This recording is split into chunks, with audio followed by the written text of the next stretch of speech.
Heavy Design says, hey there, dude. Could you recommend which way is better for learning new words, reading or watching videos? Well, I would say for learning new words, it depends on your learning style.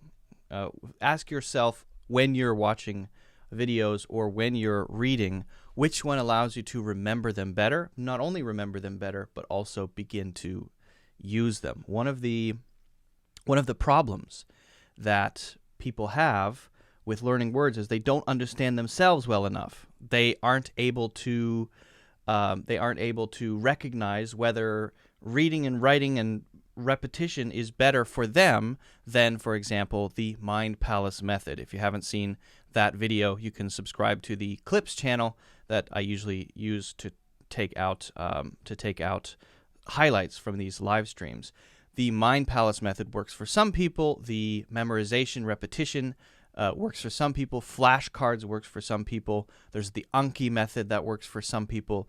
There is the method of learning by conversation and learning through interaction. If you have that opportunity, for example, in the workplace, that works for some people. It really just depends what is best for you, what works for you. Okay, so I can't say which one is best because we all have a different sort of brain.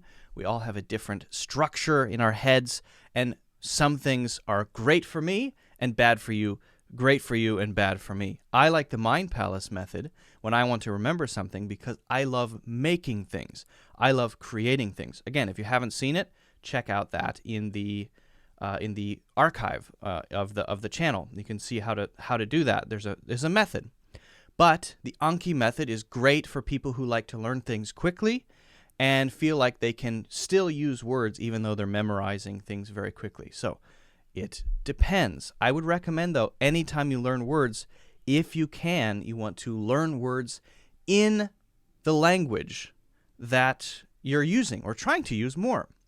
So if you're learning English and you have the chance to use a dictionary like the free dictionary or to use a dictionary like vocabulary.com, then you can figure out from context, how is this word used, how should it be used, and how can I use it?